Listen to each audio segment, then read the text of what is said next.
Welcome to programming classes. This is Riyaz. हम अपना M2R5 series का सेकंड पार्ट ये स्टार्ट कर रहे हैं। प्रीवियस पार्ट में हम लोगों ने इंट्रोडक्शन कवर किया है M2R5 का, जिसमें हम लोगों ने वेब डिजाइनिंग से related introduction of internet, www website और ये सारी चीजें हम लोगों ने कवर करी है। तो इनकेस अगर आपने पहला वीडियो ना देखा हो तो इसका डिस्क्रिप्शन में लिंक मिल जाएगा आपको, आप डिस्क्रिप्शन में जाकर के देख सकते हैं। यहाँ पे आप आज के वीडियो में हम लोग एडिटर से शुरुआत करेंगे और एडिटर्स डेफिनेटली हमारे होते क्या है इसके बारे में जानेंगे। उसके बाद में HTML बेसिक्स यहाँ पे हम कवर करने की कोशिश करेंगे। तो स्टार्ट करते हैं हम लोग यहाँ से एडिटर से। अब यहाँ पे downloading free editors like a notepad plus plus, Sublime text editor, या मेकिंग यूज ऑफ एडिटर्स, किस तरह से यूज करना है, फाइल क्रिएशन एंड एडिटिंग और सेविंग वगैरह हमें सीखना है। तो अगर हम HTML अगर हम सीखना चाह रहे हैं तो डेफिनेटली हम नॉर्मल नोटपैड का भी यूज कर सकते हैं। अगर जो बच्चे हमारे पास में HTML नोटपैड पे एज एन एडिटर यूज कर रहे हैं नोटपैड को तो भी कोई दिक्कत नहीं है, लेकिन यहाँ पे कुछ notepad plus plus, Sublime text editor वगैरह दे रखा है। तो अगर आप इनका यूज करना चाह रहे हो तो आप इनका भी यूज कर सकते हो। तो बात कर लेते हैं इसको डाउनलोड कैसे करेंगे। फिलहाल हम यहाँ पे सबलाइम टेक्स्ट एडिटर डाउनलोड करने वाले हैं। नोटपैड प्लस प्लस पर भी हम लोग काम कर सकते हैं, लेकिन सबलाइम थोड़ा सा बेटर है नोटपैड प्लस प्लस से। तो हम लोग चलते हैं अपने ब्राउजर पे, एक न्यू टैब ओपन करते हैं। फिलहाल हमें डाउनलोड करना है सबलाइम टेक्स्ट एडिटर। तो हम लोग टैब पे आने के बाद में डाउनलोड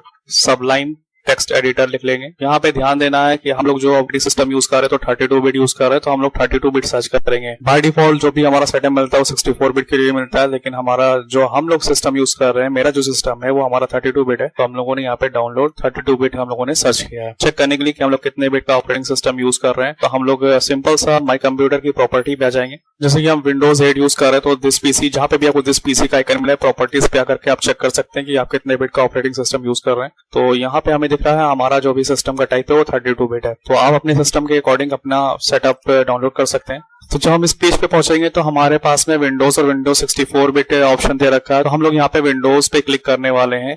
तो ये विंडोज जो पहला वाला है हमारा 32 बिट का सेटअप हमारा डाउनलोड करके देगा। अब शो इन फोल्डर करके हम इस सेटअप को डेफिनेटली ओपन कर लेंगे। हमारा शो इन फोल्डर करके ये सेटअप आ गया है। डबल क्लिक करेंगे और रन कराएंगे। नेक्स्ट करते हैं, इंस्टॉल करते हैं।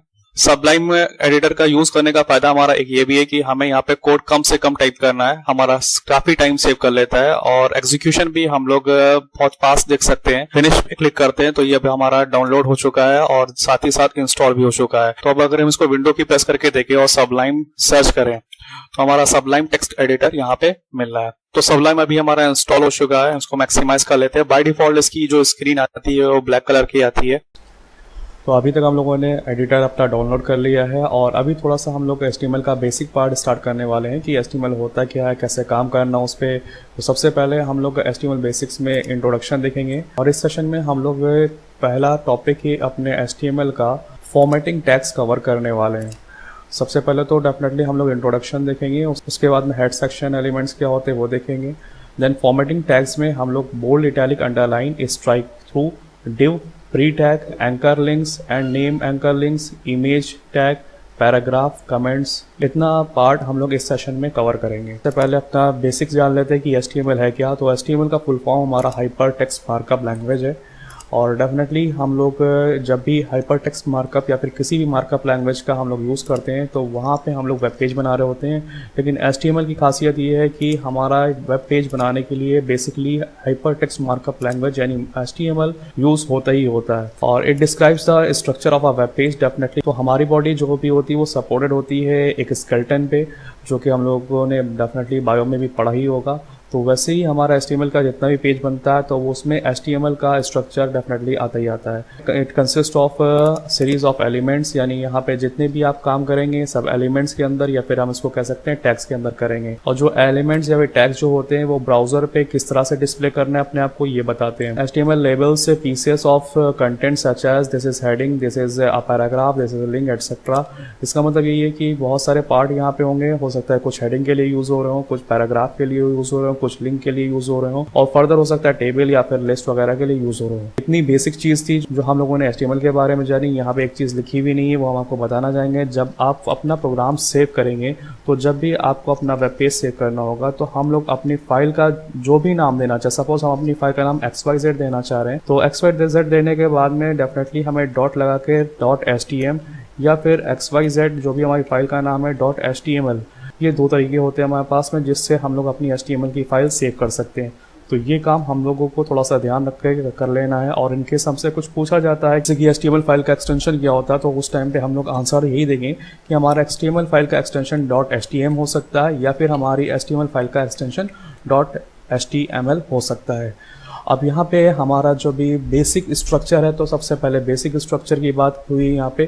तो अभी हम आपको नोटपैड पे ले चलते हैं। अभी हम आपको सबलाइम एडिटर यूज़ करके नहीं दिखाएंगे, जस्ट बिकॉज हम लोग थोड़ा सा बेसिक स्ट्रक्चर डिफाइन करना चाह रहे हैं। तो हम आपको हर एक प्रोग्राम में, हर एक HTML में डेफिनेटली HTML टैग स्टार्ट होता है और HTML टैग क्लोज होता है। तो नॉर्मली अगर हम लोग बिगिनर्स हैं तो हम प्रेफर करेंगे कि आप नोटपैड का ही यूज़ करें। अगर आपने 2-4 प्रोग्राम अपने से सीख लिए हैं, उसका बेसिक स्ट्रक्चर बनाना सीख लिया, तब उसके बाद आप सबलाइम एडिटर पे आएँ। तो HTML की जस्ट बाद में हमारा हेड टैग आता है। हेड टैग की ओपनिंग क्लोजिंग डेफिनेटली होगी। हेड के अंदर हम लोग टाइटल टैग देंगे। टाइटल टैग जो भी होता है डेफिनेटली हमारे ब्राउजर के टाइटल में जो भी हमें लिखना है उसमें हमारी हेल्प करता है। तो यहाँ पे योर टाइटल हम लिख ले रहे हैं, यानी आप जो भी टाइटल देना चाहेंगे वो हमारा टाइटल बार में आ जाएगा। जैसे कि अगर हम इसमें देखें, वर्ड की फाइल है हमारी, हमने व्हाट इज HTML नाम से इस फाइल को सेव किया, तो इसके टाइटल बार में व्हाट इज HTML लिख करके आ रहा है। तो इन केस अगर हम ब्राउज़र पे कुछ अपना टाइटल शो करना चाहते हैं, जब हमारा प्रोग्राम रन करेगा, डेफिनेटली हमारे वेब पेज होते हैं वो ब्राउज़र पे रन करते हैं। ब्राउज़र आप पहले ही से फैमिलियर हैं डेफिनेटली, जो भी हमारे क्रोम है या फिर मोजिला फायरफॉक्स है, जहाँ पे हम लोग जिसका यूज़ करके हम लोग नेट यूज़ कर पाते हैं। जैसे सपोज हमें यहाँ पे गूगल यूज़ करना है, ठीक है, या फिर हमें यहाँ पे यूट्यूब यूज़ करना है, तो डेफिनेटली हम लोग यहाँ पे एड्रेस बार में एड्रेस डालते हैं वेबसाइट का और हमारी वेबसाइट ओपन होकर के आ जाती है। तो यही हमारा वेब ब्राउज़र होता है जिसके थ्रू हम लोग किसी भी वेबसाइट को एक्सेस कर सकते हैं। फिलहाल हम इसको क्लोज कर देते हैं और वापस आते हैं अपने नोटपैड पे, और यहाँ पे हम लोग देखते हैं कि इसके बाद में क्या होना ज़रूरी है। और हर एक फाइल में यहाँ पे हमारा बॉडी टैग आएगा। बॉडी हमारी डेफिनेटली स्टार्टिंग और ओपनिंग क्लोजिंग होगी, यानी इसका जो भी टैग का टाइप है ये हमारा पेयर टैग है। और अगर हम लोगों ने यहाँ पे देखा तो यहाँ पे टैग के बारे में ज़्यादा कुछ लिखा नहीं है। तो हमारे टैग्स के जो भी होते हैं वो 2 टाइप के हो सकते हैं, यानी हम लोग टैग्स को एलिमेंट्स के नाम से भी यहाँ पे जान रहे हैं, ठीक है। तो टैग्स बोले या फिर एलिमेंट्स बोले, बात एक ही है। यहाँ पे एक पेयर टैग होंगे। पेयर टैग का मतलब है कि उसमें ओपनिंग क्लोजिंग होगी, और एक हमारे एम्प्टी टैग होंगे जिसमें ओपनिंग तो होगी लेकिन क्लोजिंग नहीं होगी। जैसे कि यहाँ पे अभी हम लोग देख रहे हैं हमारे जितने भी टैग्स हैं, टैग्स का मतलब जो भी एंगुलर ब्रैकेट्स के अंदर जो भी कंटेंट लिखे हुए हैं इसका कुछ ना कुछ मीनिंग है। तो HTML से स्टार्ट होगा, HTML पे क्लोज होगा, HTML के अंदर हेड आएगा और हेड के अंदर हमारा टाइटल होगा। सभी यहाँ पे जितने भी टैग्स यूज हुए हैं सभी हमारे पेयर टैग हैं। और बॉडी भी ओपन हुआ है, बॉडी भी क्लोज हुआ है। क्लोजिंग का मतलब यहाँ पे यही है कि जो भी हमारा स्टार्टिंग टैग है वो हमारा बाद में मिलेगा लेकिन स्लैश के साथ में मिलेगा। तो स्लैश के साथ में अगर कोई भी टैग बंद हो रहा है तो डेफिनेटली हम उसको क्लोजिंग टैग भी बोलेंगे, और डेफिनेटली वो हमारा कहीं ना कहीं स्टार्ट हुआ होगा, तो इसलिए हम उसको पेयर टैग भी बोलते हैं या फिर नॉन एम्प्टी टैग भी बोल सकते हैं। और जो भी कंटेंट आपने यहाँ पे लिखा होगा, हमने बताया टाइटल बार में चला जाएगा, और जो भी कंटेंट आप यहाँ पे लिखोगे बॉडी के अंदर वो हमारा ब्राउज़र के वाइट वाले पोर्शन पे, वाइट वाला पोर्शन का मतलब ये जो हमने टैब यूज़ किया, ये जो वाइट वाला कंटेंट पेज हमें दिख रहा है, यहाँ पे हमारा अभी जैसे यहाँ पे गूगल आ गया है, तो यहाँ पे जो भी हमारा कंटेंट हम लोग बॉडी में इम्प्लीमेंट करेंगे बॉडी टैग के अंदर, वो हमारा सामने इस पोर्शन पे दिखेगा। और टाइटल हमारा डेफिनेटली वेब पेज के टैब, यहाँ जहाँ पे न्यू टैब लिख करके आ रहा है, जो भी हम लोगों ने टाइटल दिया होगा वो यहाँ पे लिखेगा। तो इतना काम ये हमारा हर एक प्रोग्राम में होने वाला है, तो इसलिए हम लोग इसको बेसिक स्ट्रक्चर ऑफ HTML बोलते हैं। एक चीज़ यहाँ पे हमने छोड़ी है जो कि बहुत ज़्यादा इंपॉर्टेंट नहीं है, लेकिन हाँ उसको लिखना डेफिनेटली मैंडेटरी पार्ट कह सकते हैं, हो सकता है, क्योंकि हमारा जब हम सबलाइम एडिटर पे यूज़ करेंगे तो ये हमारा स्टार्टिंग में डॉक टाइप इस तरह से लिख करके आएगा। तो यहाँ पे अगर हम उसके यहाँ पे एक एक करके आपको डिफाइन करें तो देख लेते हैं। दिस टैग यानी जो स्टार्टिंग वाला है, declaration defines that this document is an HTML5 document, यानी अगर आपने ये वाला टैग इम्प्लीमेंट कर रखा है तो आप अपने ब्राउज़र के इंटरप्रेटर को बताना चाहेंगे कि आप HTML का 5th वर्जन यूज़ कर रहे हैं। HTML का 5th वर्जन डेफिनेटली हमारा लेटेस्ट वर्जन है, जो कि नॉर्मल वर्जन होता था, तो उसमें आपको कुछ ना कुछ ज़्यादा टैग्स मिलेंगे, उसकी फंक्शनलिटी ज़्यादा मिलेगी। अगर अभी हम वापस अपने कोर्स पे चल के देखें तो डेफिनेटली हमारे पास में भी सिलेबस में HTML5 दे रखा है। तो HTML5 का इंट्रोडक्शन हम लोग डेफिनेटली करेंगे, थोड़ा सा उसमें वहाँ पे कुछ चीज़ें अप्लाई करके देखेंगे जो कि नॉर्मल HTML में नहीं होती है, लेकिन हम यहाँ पे इसको अभी इसलिए बता रहे हैं क्योंकि हम लोग सबलाइम एडिटर पे काम करने वाले हैं और वहाँ पे ये अपने आप आ जाता है। तो इतनी चीज़ हम लोगों ने आपको बेसिक स्ट्रक्चर में बताई, यानी हर एक प्रोग्राम में इतना काम आपको करना ही करना है, यानी ये इतनी चीज़ आपको याद होनी चाहिए। कि आप हर एक प्रोग्राम में इसको इम्प्लीमेंट करेंगे। अगर आपसे कोई पूछता भी है कि बेसिक स्ट्रक्चर आप लिख के दिखाइए HTML का, तो आप इसी तरह से लिख करके दिखाएंगे। और इतना करने के बाद में आप क्या करेंगे, Ctrl+S करके या फिर फाइल पे आकर के सेव पे आप क्लिक करेंगे। तो उसके बाद में जब भी आप फाइल सेव करेंगे तो मान लेते हैं इसको अभी हम फर्स्ट नाम से सेव करना चाह रहे हैं फर्स्ट, लेकिन .htm लगाएंगे या फिर .html भी लगा सकते हैं। तो अभी हम ये फाइल डेस्कटॉप पे सेव कर रहे हैं, तो जैसे हम सेव करेंगे और कीबोर्ड से विंडो की डी प्रेस करेंगे तो विंडो की डी हमारी शॉर्टकट की होती है डेस्कटॉप पे डायरेक्टली पहुंचने के लिए। तो यहाँ पे देख सकते हैं हमारा फर्स्ट नाम का एक फाइल बन गया है। हमारा डिफॉल्ट ब्राउजर जो यहाँ पे है वो हमारा मोजिला है। अगर हम डबल क्लिक करेंगे तो डेफिनेटली ये पेज खुल जाएगा, लेकिन अगर इसको हम खोलेंगे भी तो इस पर कुछ डिस्प्ले नहीं होने वाला है, जस्ट बिकॉज अभी हम लोगों ने यहाँ पे कोई भी काम नहीं किया है। तो एक काम करते हैं, वापस आते हैं नोटपैड पे, लेकिन यहाँ पे काम तो होगा डेफिनेटली। यहाँ पे हम लोगों ने योर टाइटल दे रखा है टाइटल में, तो योर टाइटल हमें टाइटल बार में लिखा हुआ दिखाई देगा। अब अगर इस पेज के अंदर बॉडी के अंदर अगर हमको लोग कुछ लिखना स्टार्ट करें और कीबोर्ड से या फिर फाइल पे जाकर के सेव करें, यानी उसी फाइल पे चेंजेस अप्लाई किए, पेज को रीलोड करें, तो वो कंटेंट हमें इस वाइट पोर्शन पे दिखना शुरू हो जाएंगे। तो इस तरह से हम लोग नोटपैड का यूज़ करके काम कर सकते हैं। फिलहाल हम आपको नोटपैड पे काम करना नहीं सिखाएंगे, लेकिन हाँ, अगर आप बिगिनर हैं, फर्स्ट टाइम HTML कर रहे हैं, तो आप कोशिश करिएगा कि आप ये काम नोटपैड पे ही करें जिस तरह से अभी हमने यहाँ पे किया है। क्योंकि यहाँ पे रीज़न ये है कि यहाँ पे आपको जब आप बिगिनर होते हैं तो आपको टैग याद नहीं होते, कहाँ पे कौन सा स्टार्ट हो रहा है, कौन सा क्लोज हो रहा है, ठीक। तो सबलाइम एडिटर आपकी बहुत हेल्प कर देता है कि आपको याद ही नहीं रखना पड़ता है। अभी जैसे हम वापस आपको ले चलते हैं सबलाइम एडिटर पे। जब सबलाइम एडिटर पे काम करेंगे तो सबसे पहला मेरा वर्क होना चाहिए, फाइल पर आकर के सेव पे क्लिक करें, और सेव पे क्लिक करने के बाद में जहाँ पे भी, जैसे अभी डेस्कटॉप सेलेक्ट है, तो सपोज डेस्कटॉप पे हम इसको index.html नाम से सेव कर लेते हैं। जरूरी नहीं कि आप index.html नाम से सेव करें, सपोज हमने इसको डेमो नाम से सेव कर लिया, तो ऐसा भी काम कर सकते हैं। जैसे हम यहाँ पे क्लिक करेंगे तो यहाँ पे हमारे फाइल का नाम demo.html हो गया है, और अगर हम कॉर्नर में आके देखेंगे तो यहाँ पे भी HTML फाइल ये बन गई है। अब अगर हम यहाँ पे कुछ शॉर्टकट वे यानी कुछ क्विक वे अप्लाई करना चाहते हो तो डेफिनेटली हम यहाँ पे कर सकते हैं। जैसे कि हम यहाँ पे HTML लिखा और कीबोर्ड से टैब की प्रेस करी जो कैप्स लॉक के ऊपर होती है, तो जैसे ही हम प्रेस करेंगे तो इसने वो काम जो कि हम लोग यहाँ पे मैनुअली लिख करके आए थे, इतना हम लोगों ने कोड लिखा था, इसने अपने आप ऑटो जनरेट कर दिया है। तो इसीलिए हम कह रहे हैं कि यहाँ पे अगर आप बिगिनर हैं और अगर आप सीखना चाहते हैं तो डेफिनेटली आपको ये चीज़ याद रखना पड़ेगी, क्योंकि आपको पेपर में वहाँ पे सबलाइम एडिटर नहीं मिलेगा, ऑफलाइन पेपर में आपको लिखना पड़ेगा। तो डेफिनेटली आप इस पोर्शन को अभी के लिए नोटपैड पे थोड़ा 2-4 बार प्रैक्टिस कर लें। अगर वहाँ पे आपको प्रैक्टिस हो जा रही है और आपको इतना स्टेटमेंट याद हो जा रहा है कि ये आपका बेसिक स्टेटमेंट है, तो फिर आप डेफिनेटली सबलाइन पे काम करना स्टार्ट कर सकते हैं। तो यहाँ पे हमारा वही सारा कंटेंट हमारा बाय डिफॉल्ट जनरेट हो रहा है, तो इसलिए हम इसको बेसिक स्ट्रक्चर बोल रहे हैं। आगे हम लोग देख लेते हैं। तो बेसिक स्ट्रक्चर हम लोगों ने देख लिया, हेड सेक्शन और and elements of head section अब हमें देखना है। तो हेड सेक्शन डेफिनेटली हमारा यहाँ पे हमने आपको दिखाया था कि हेड के अंदर आपका टाइटल आता है और टाइटल के अंदर योर टाइटल जैसे हम लोगों ने दिया था। तो हम लोगों ने जब इसको रन कराया था तो आपने ऑब्जर्व भी किया था, इसको जो भी टाइटल दिया था हम लोगों का टाइटल बार पे डिस्प्ले हो गया था। जैसे कि अभी हम यहाँ पे सबलाइम एडिटर से अगर हम यहाँ पे दें, सपोज हमने यहाँ पे कहा कि हेलो वर्ल्ड, ये हमने इसका टाइटल दिया और Ctrl+S किया। Ctrl+S करने के बाद में इस पे राइट क्लिक करेंगे और ओपन इन ब्राउज़र करेंगे। तो ओपन इन ब्राउज़र पे जैसे ही हम क्लिक करेंगे तो हमारा डिफ़ॉल्ट ब्राउज़र जो भी होगा वहाँ पे वो ये फाइल खुल जाएगी। अभी हम इसका टैब ऑब्जर्व करेंगे, इसके टाइटल पे क्या लिख करके आ रहा है, हेलो वर्ल्ड लिख करके आ रहा है।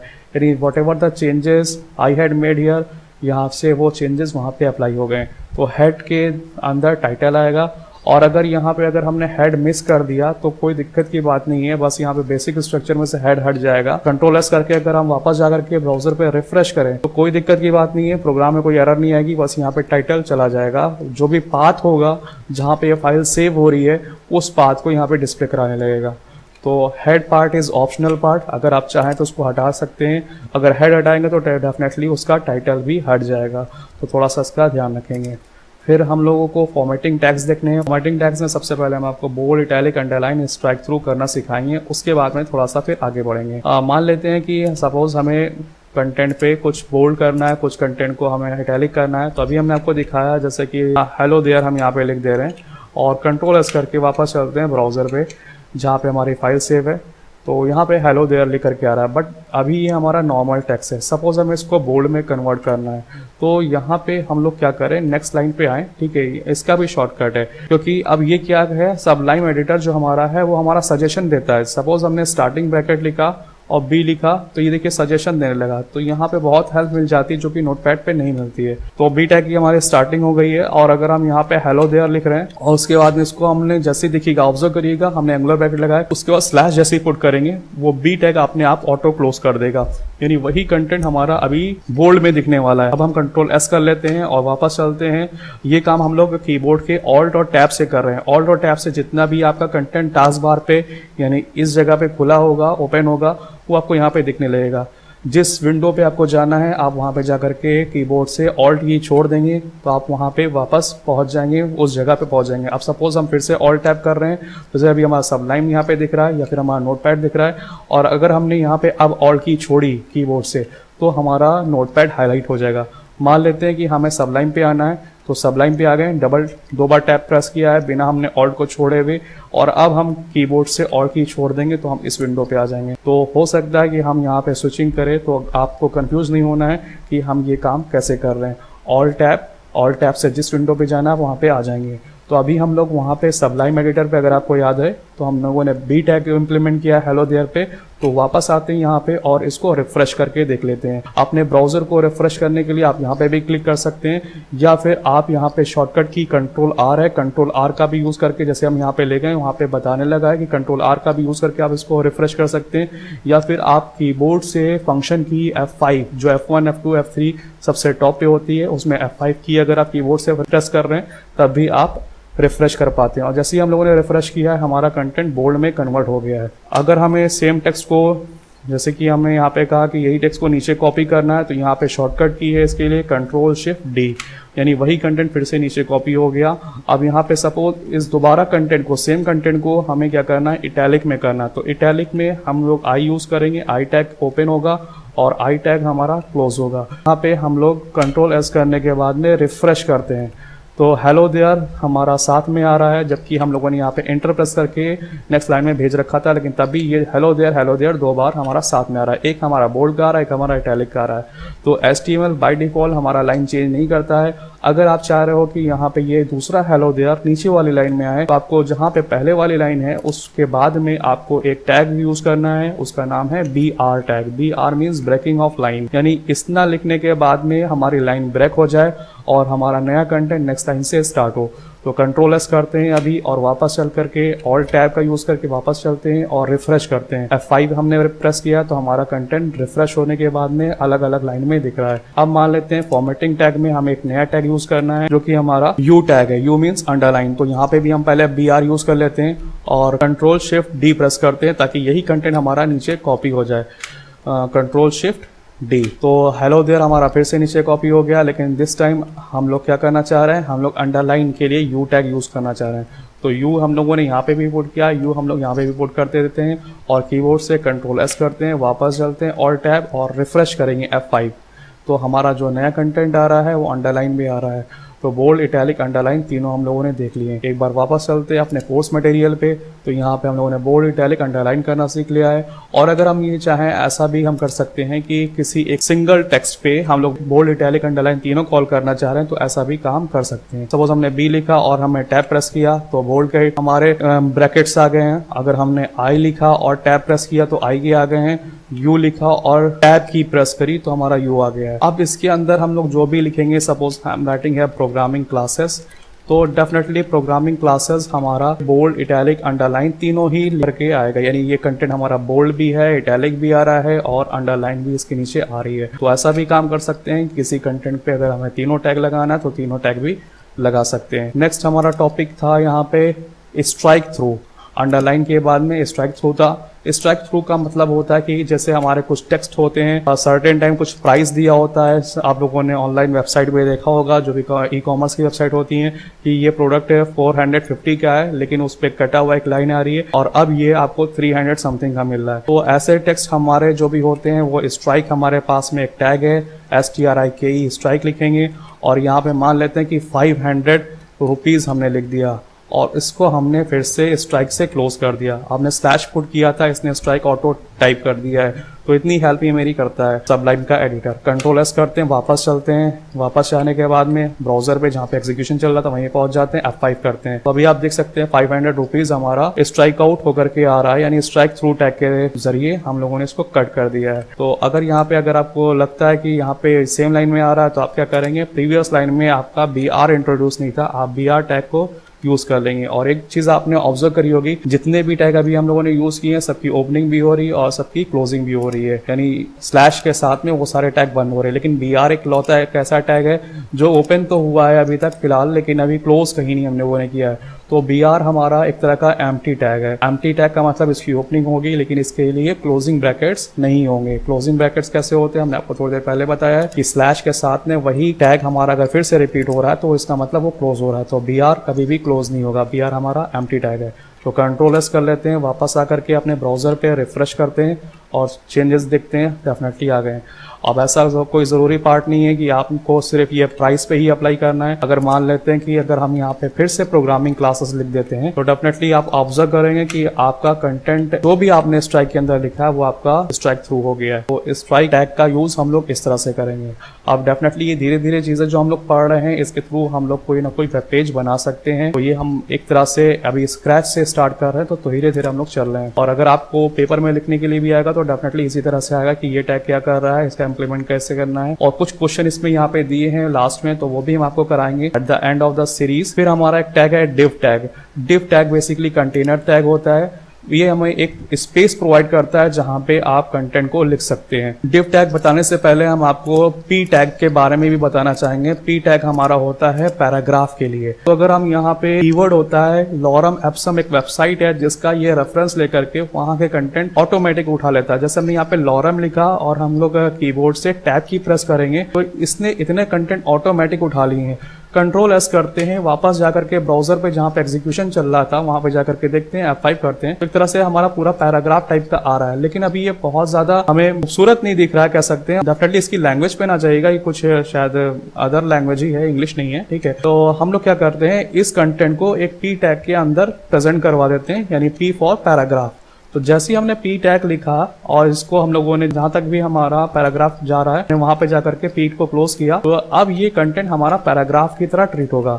और पैराग्राफ में जैसे हम लोगों ने कन्वर्ट किया है तो आप देख सकते हैं कि हमारा ये ऑटो शिफ्ट हो गया बिना BR टैग के, और इसने अपने आप को एक तरह से सजा लिया है। अगर यही कंटेंट हम यहाँ से, जैसे हमने यहाँ से यहाँ तक का सिलेक्शन किया और कंट्रोल शिफ्ट D लिख दिया, तो कंट्रोल शिफ्ट D करने का मतलब हमने उस कंटेंट को फिर से कॉपी पेस्ट कर दिया, यानी उसी के नीचे फिर से कॉपी पेस्ट कर दिया है। यानी वही कंटेंट हमारा फिर से P से स्टार्ट हो रहा है, फिर से P पे क्लोज हो रहा है। तो अभी कंट्रोल S करते हैं, वापस चलते हैं, देखते हैं, F5 करते हैं, तो आप देख सकते हैं कि हमारा कंटेंट फिर से पैराग्राफ में कन्वर्ट हो चुका है और एक लाइन का गैप आ रहा है और थोड़ा सा अच्छा लग रहा है देखने में कि यहाँ पैराग्राफ टाइप का कंटेंट है। तो p टैग बेसिकली हमारा पैराग्राफ को छापने के लिए या फिर पैराग्राफ को डिस्प्ले कराने के लिए होता है।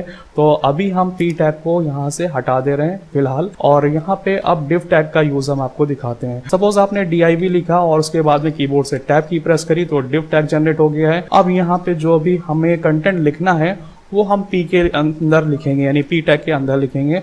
और p लिखने के बाद में सब लोग सिंपल सा p लिखें और टैब प्रेस करें तो p इसके अंदर आ जाएगा, अपने आप ओपनिंग क्लोजिंग ब्रैकेट्स लग जाएंगे। अब जो लॉरम हमने लिखा था कीवर्ड फिर से लिखते हैं। लॉरम लिखने के बाद में सिर्फ हमने टैब प्रेस किया, वापस हमारा पैराग्राफ जनरेट हो गया। कंट्रोल एस करते हैं और रिफ्रेश करते हैं, तो अभी आपको कुछ खास फर्क नहीं दिखाई देगा। लेकिन अगर हम यहाँ पे राइट क्लिक करें, राइट क्लिक करने के बाद में इंस्पेक्ट पे आए, इंस्पेक्ट पे जाने के बाद में इंस्पेक्टर जहाँ पे खुला हुआ है वहां पे हम लोग div टैग पे आए तो देखेंगे तो यहाँ पे हमारा आप देख सकते हैं, ऑब्जर्व कर सकते हैं, div दिखा रहा है कि उसकी ब्रेथ कितनी है, उसकी लेंथ कितनी है, वो पिक्सल्स में दिखा रहा है। तो इस तरह का भी हम लोग काम कर सकते हैं कि div का साइज वगैरह भी एडजस्ट कर सकते हैं।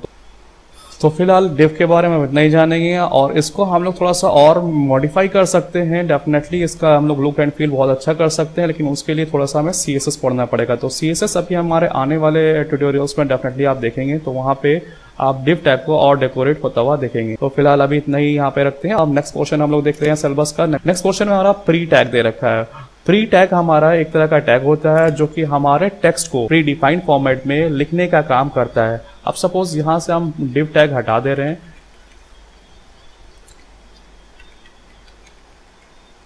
और p की जगह पे हम लोग प्री लिख रहे हैं।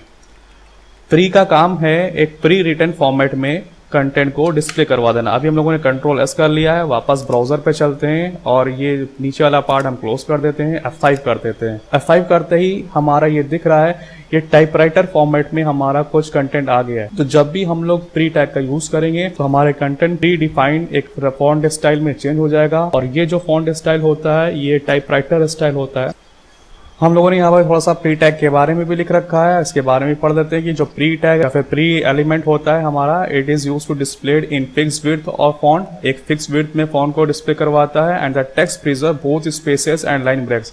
अब यहाँ पे नॉर्मली जो टेक्स्ट में इंटर करने पर हमारा इंटर हट जाता है या फिर स्पेस देने पे स्पेस हट जाता है, लेकिन ये क्या करता है प्री टैग, जिस तरह से आपने कंटेंट को लिखा है उसमें इंटर जहाँ पे प्रेस किया है उसको भी ये होल्ड कर लेता है, अगर इनकेस आपने स्पेस दिया है तो उसको भी ये कायम रखता है। तो डेफिनेटली ये हमारा काफ़ी अच्छा यूज़ है। और यहाँ पे जो भी फॉन्ट आएगा वो आपने देख लिया टाइपराइटर स्टाइल में आता है। The text will be displayed exactly as written in HTML source code. तो जिस तरह का टेक्स्ट यहाँ पे आपने लिख रखा है सेम वैसे ही वहाँ पे टेक्स्ट मिलता है। तो मान लेते हैं कि ये जो दो वर्ड्स हैं एट UT लेबर करके, हमने इसमें थोड़ा सा स्पेस और बढ़ा दिया। कंट्रोल S करते हैं, वापस चलते हैं अपने ब्राउजर पे, रिफ्रेश करते हैं तो आप देख रहे हैं कि UT और लेबर के बीच में हमारा स्पेस आ गया, यानी स्पेस भी प्रिजर्व रख रहा है और जहां जिस वर्ड के बाद में इंटर हुआ है और स्टार्टिंग में स्पेस जो भी है वो सारे के सारे स्पेस उसने प्रिजर्व कर रखे हैं। और दूसरी चीज यहाँ पे ये टाइपराइटर स्टाइल में आपको फॉन्ट डिस्प्ले करवा रहा है। तो प्री टैग का यूज ये है। अब हम लोगों को प्री टैग के बाद में एंकर लिंक्स और नेम एंकर्स के बारे में पढ़ना है। उसके बाद में हम लोग इमेज टैग के बारे में जानेंगे। तो एंकर लिंक्स हमारे होते क्या हैं, अब जैसे कि आप लोगों ने नंबर ऑफ टाइम्स हो सकता है कि गूगल पे आप गए हो, तो गूगल पे जाने के बाद में हो सकता है मान लेते हैं आपने कंप्यूटर सर्च किया हो, सर्च करने के बाद में डेफिनेटली यहाँ पे कई सारे चीज़ें ऑप्शन में आ गई हैं और यहाँ पे जहाँ पे भी कर्सर ले जाने के बाद में हम देख रहे हैं हैंड शेप में कन्वर्ट हो जा रहा है। सारे टेक्स्ट पे नहीं हो रहा है, कुछ कुछ टेक्स्ट पे हो रहा है जो कि ब्लू कलर में है। तो यहाँ पे जितने भी इस तरह के कंटेंट मिलेंगे या फिर जो भी इमेजेस मिलेंगी, जैसे कि ये हमारी इमेज है, इस पे जाकर के अगर हम क्लिक करेंगे तो डेफिनेटली एक नया पेज खुलेगा। तो जब ऐसे टेक्स्ट या फिर ऐसी इमेजेस जिस पे हम लोग क्लिक करने पे एक नए पेज पे पहुंच पाते हैं वो हमारे हाइपर टेक्स्ट या फिर हाइपर लिंक कहलाते हैं। और हाइपर लिंक हमारे जो भी क्रिएट होंगे वो हमारे एंकर टैग से क्रिएट होंगे। तो एक बार यहाँ पे चलते हैं वापस और ये जो कंटेंट हम लोगों ने प्री टैग के अंदर लिखा है, थोड़ा सा पेज हम साफ साफ रखना चाह रहे हैं तो इसको हम हटा देते हैं और यहाँ पे ए टाइप करेंगे, स्मॉल ए और टैब प्रेस करेंगे। तो हम लोग देख सकते हैं यहाँ पे जो भी जनरेट हुआ है वो 8 हमारा स्टार्टिंग भी है, एक ही क्लोजिंग भी है और यहाँ पे HREF आ रहा है। तो HREF के थ्रू अगर आपको कोई वेबसाइट खोलना चाहे तो HREF का मतलब होता है हाइपर लिंक रेफरेंस। यहाँ से आप कोई भी वेबसाइट खोल सकते हैं। यानी मान लेते हैं कि अगर हम यहाँ पे एक वेबसाइट का एड्रेस दे दें https://www.wikipedia.com और यहाँ पे एक टेक्स्ट देते हैं, क्लिक हियर और थोड़ा सा टेक्स्ट इसके बाहर दे दें, टू विजिट विकीपीडिया।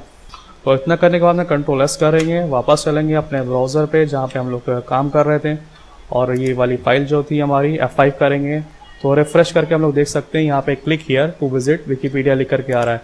यानी ए टैग के अंदर, यानी वो जो भी हमारी ए टैग की क्लोजिंग हो रही थी उसके पहले और जहाँ पे ए टैग का हाइपर लिंक रेफरेंस भेजा है उसके अंदर जो भी कंटेंट हम लोगों ने लिखा है वो हमारा यहाँ पे as a hyperlink text बन गया है। और अगर हम इस पे क्लिक करेंगे तो डेफिनेटली जो भी वेबसाइट हमने यहाँ पे URL डाला है जिसका, वो हमारी वेबसाइट खुल जाएगी।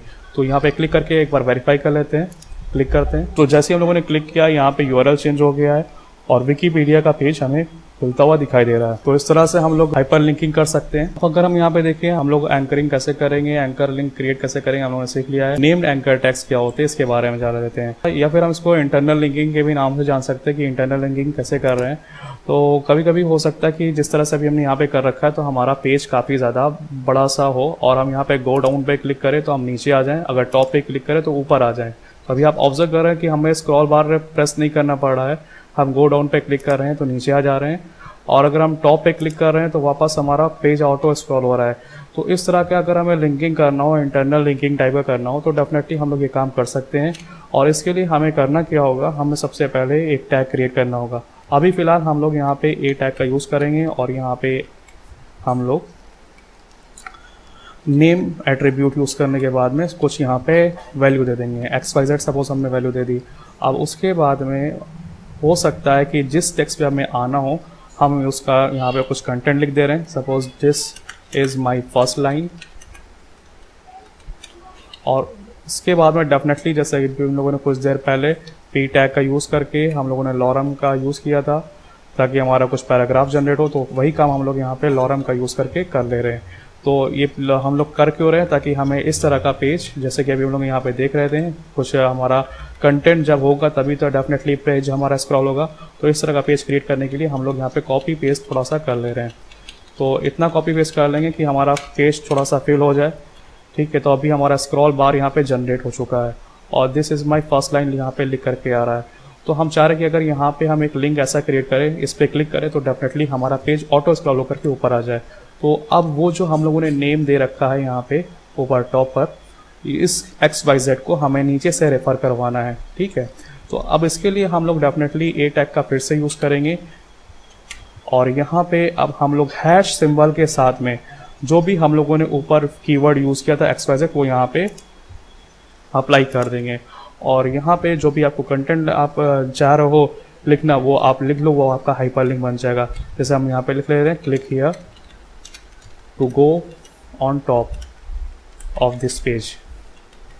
तो अभी ये पूरा कंटेंट हम लोगों ने ए टैग के अंदर लिखा है, तो ये पूरा का पूरा कंटेंट हमारा हाइपरलिंक बनने वाला है। कंट्रोल एस हमने कर दिया है, वापस आकर के रिफ्रेश करते हैं और ज़रा सा स्क्रॉल करते हैं नीचे, तो हम लोग यहाँ पे देख सकते हैं लिखा हुआ है click here to go on top of this page. अगर हम क्लिक करेंगे तो डेफिनेटली हम लोगों का स्क्रॉल बार ऊपर देखिए आ चुका है। और this is my first line पे हम लोगों ने इंट्रोड्यूस किया था ए नेम टैग को। अगर हम आपको वापस जाकर के कोड में दिखाएं तो ए नेम टैग अभी हमने यहाँ पे ऊपर लगाया था this is my first line पे। तो अगर आप यहाँ पे ऑब्जर्व करें तो देख सकते हैं this is my first line से अभी हमारा पेज स्टार्ट हो रहा है, जबकि इससे पहले भी कुछ कंटेंट है। तो जिस टैग पे भी आपने अप्लाई कर रखा होगा वहाँ पे उसकी रेफरेंसिंग हो रही है हाइपरलिंक रेफरेंस के थ्रू। फिर से हम पेज स्क्रॉल करके नीचे आ गए हैं, अगर हम फिर से काम करें क्लिक करें तो डेफिनेटली हमारा पेज उसी जगह पे पहुंच जा रहा है। वैसे यूजुअली नॉर्मली वेबसाइट में यही होता है कि अगर आप लेंदी वेबसाइट है, अगर आप स्क्रॉल करके नीचे आ रहे हैं तो नीचे आपको एक ऑप्शन मिलता है कि गो on top of this page. मतलब इस स्क्रॉल करते करते अगर आप थक गए वापस से ऊपर जाना चाह रहे हो तो आपको इस तरह का एक ऑप्शन मिल जाता है, तो उसको क्लिक करते आप ऊपर आ जाते हो। तो इस तरह के लिंकिंग को हम लोग नेम लिंकिंग कहते हैं, यानी ये हमारी खुद की क्रिएट करी हुई लिंक है और उसको हम लोगों ने अपने हिसाब से मैनेज किया है। तो आपने इसको ऑब्जर्व कर लिया, आप इसको कैसे करेंगे। नेक्स्ट कॉन्सेप्ट की तरफ चलते हैं। नेक्स्ट कॉन्सेप्ट हमारा है हम लोग इमेज टैग का यूज़ करके देखें। तो इमेज टैग हमारा IMG टैग होता है, इसको हम लोग इम्प्लीमेंट करके देख लेते हैं। इमेज टैग को जब हम इम्प्लीमेंट करेंगे तो डेफिनेटली इमेज का टैग के साथ में हमारे कुछ ना कुछ एट्रीब्यूट्स आएंगे। अभी जैसे हम लोग ए टैग के साथ में नेम यूज़ कर रहे थे, तो ए हमारा टैग है, नेम हमारा एट्रीब्यूट है।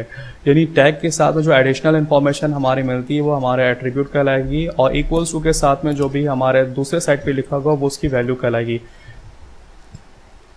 सेम वे में हम लोग यहाँ पे भी समझ लेते हैं, जैसे यहाँ पे href एक एट्रीब्यूट है ए टैग का और इक्वल्स के थ्रू जो भी हम लोगों ने राइट साइड में लिखा है वो हमारी href की वैल्यू का ही है। फिलहाल हम इस कंटेंट को अभी रिमूव करते हैं यहाँ से।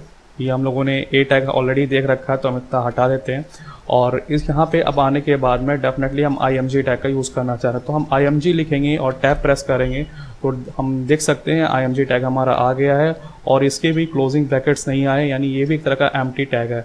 अब जब ये आप काम करेंगे IMG के बाद में SRC लिखा हुआ है, SRC का मतलब सोर्स, यानी आप कौन सी इमेज पुट करना चाह रहे हैं अपने वेब पेज पे।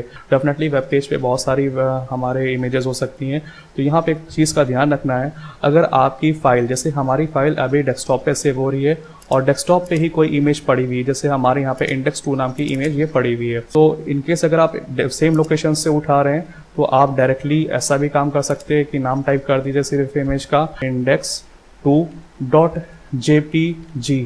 अभी हम ये JPG गया है, वापस चल के देख लेते हैं। Show the desktop, right click करके हम लोग यहाँ पे आए। अगर हम प्रॉपर्टीज़ पे देखें तो प्रॉपर्टीज़ पे इसका एक्सटेंशन हमारा यहाँ पे .jpg नहीं .png दिखा रहा है, तो इसको थोड़ा सा हमें वेरीफाई कर लेना चाहिए कि हमारे इमेज का एक्सटेंशन क्या है।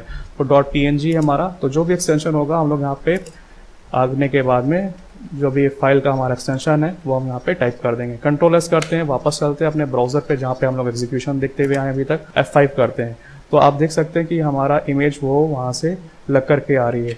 लेकिन अगर हम मान लेते हैं कि हमारी फाइल अभी डेस्कटॉप पे सेव है, जिस पे हम काम कर रहे हैं वो डेमो नाम की फाइल है, और अभी हमारी जो फाइल हमने पिक करी वो यही सेम लोकेशन पे थी।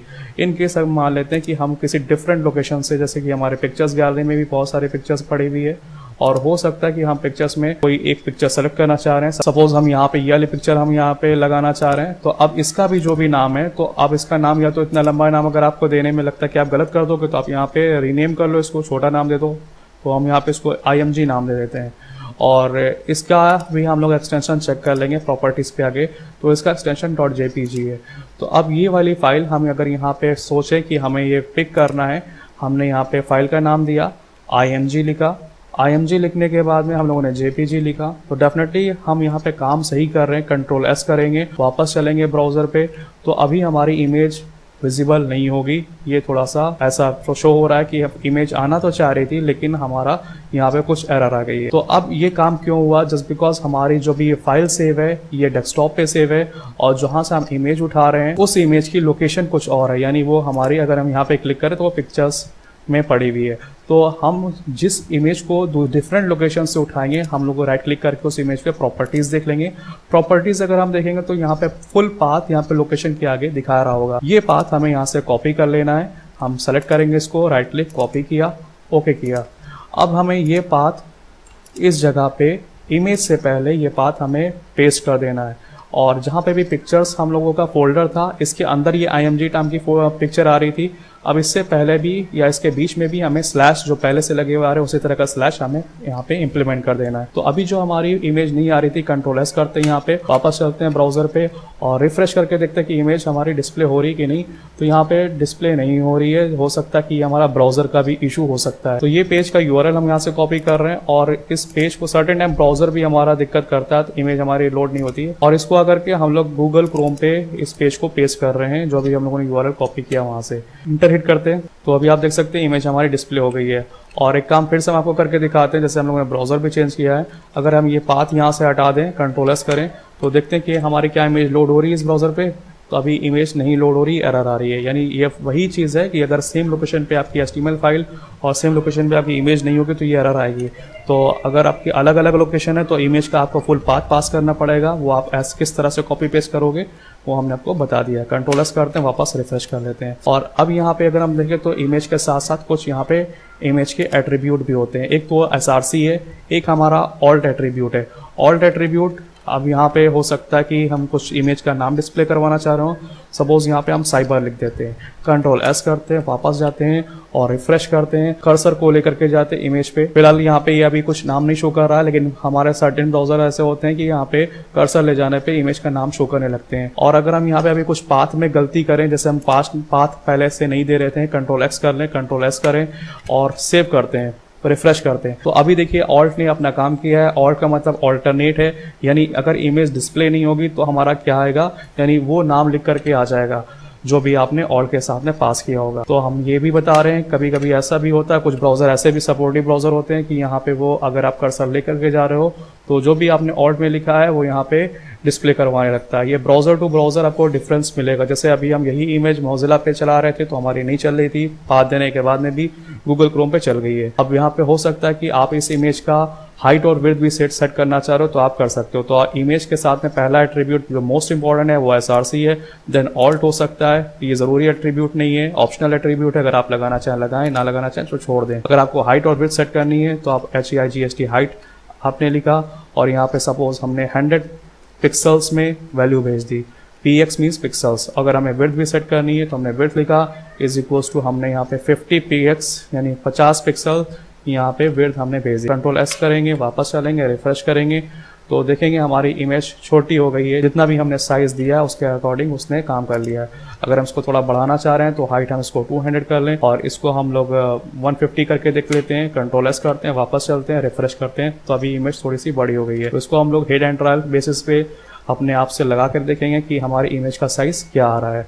अब नेक्स्ट हमारा टॉपिक, अगर हम वापस जाकर के अपने सिलेबस पार्ट में देखें तो हमारा सिलेबस का नेक्स्ट पार्ट था कि इमेज लगाने के बाद में पैराग्राफ इंप्लीमेंट करना। पैराग्राफ हम लोग ऑलरेडी देख चुके हैं। कमेंट्स हमें यहाँ पे सीखना है, कमेंट्स क्या होते हैं। कमेंट्स बेसिकली हमारे जो भी ब्राउजर होता है, ब्राउजर हमारा कमेंट्स को शो नहीं करता। जैसे कि ये सारे की सारी लाइन अभी शो हो रही थी, अगर आपको वापस पेज पे आकर के दिखाएं तो ये सारा का सारा मटेरियल शो कर रहा है। मान लेते हैं कि हमें इस लाइन पे कमेंट दे दिया। कमेंट देने का तरीका HTML में क्या है कि हम लोग सिंगल एंगुलर ब्रैकेट स्टार्ट करेंगे और एक्सक्लेमेशन मार्क।